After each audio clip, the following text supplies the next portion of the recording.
अस्सलाम वालेकुम। आज मैं आपके साथ एक ऐसा लिक्विड शेयर करूंगी जो कि आपके जले हुए पैन और पॉट्स को बिल्कुल पहले जैसा नया कर देगा। ये लिक्विड आप घर में इजीली रेडी कर सकते हैं। खाना बनाते हुए या चाय बनाते हुए कभी कभी हमारा पैन जो है वो जल जाता है, तो इसको साफ़ करना बहुत मुश्किल होता है।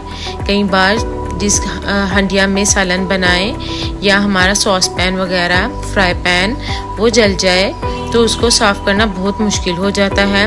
तो चलिए आइए मैं आपके साथ एक ऐसा तरीका शेयर करती हूँ जिससे आपको बगैर रगड़े हुए आप जले हुए पैन और पॉट्स को साफ़ कर सकते हैं। इसके लिए हम लेंगे बेकिंग सोडा। बेकिंग सोडा जो जले हुए बर्तन होते हैं उन पे जो भी निशान है उनको जल्दी से बगैर स्क्रब किए साफ़ कर देता है। और इसमें हम half tea spoon salt add करेंगे, इसको अच्छे तरीके से मिक्स करेंगे। और जौन सा भी लिक्विड आप बर्तन धोने के लिए डिश वॉश यूज़ करते हैं वो ले लेंगे 1 टेबल स्पून। इन सब चीज़ों को अच्छे तरीके से हम मिक्स कर लेंगे।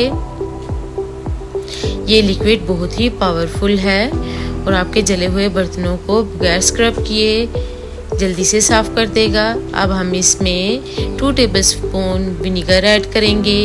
आप इसका रिएक्शन देख सकते हैं, ये बहुत ही ज़बरदस्त है। इस लिक्विड से बर्तन पहले की तरह चमक जाएंगे और शीशे के बर्तनों को भी बहुत ज़बरदस्त साफ़ करता है ये लिक्विड। आप इसको बनाकर रख लें और पूरा दिन आप इसको यूज़ कर सकते हैं।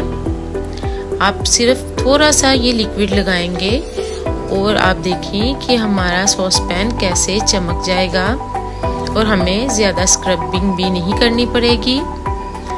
बेकिंग सोडा हमारे पैन जो होते हैं उस पे जले के निशान पड़ जाते हैं, उनको ख़त्म करने में बहुत हेल्पफुल है और हमें इसको ज़्यादा स्क्रब भी नहीं करना पड़ता। अगर बर्तन ज़्यादा जल जाएं तो उसको यूज़ करने का दिल नहीं करता, उसमें खाना बनाने का। अगर बर्तन साफ़ सुथरा और अच्छा हो तो हम उसमें अच्छे तरीके से खाना बनाते हैं। हम इसको साफ़ पानी से अच्छे तरीके से धो लेंगे। ये डिश वॉश आपका बर्तन के बैग भी बहुत अच्छे तरीके से साफ़ करेगा और आपके सिंक को भी चमका देगा।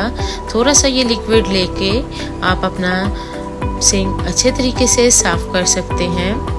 आप देख सकते हैं कैसे चमक गया है सारा। आप ये सॉस पैन देख सकते हैं। मैं अपने सॉस पैन साफ़ करने के लिए वीक में 1 से 2 बार इस लिक्विड से ज़रूर साफ़ करती हूँ। अल्लाह हाफिज़।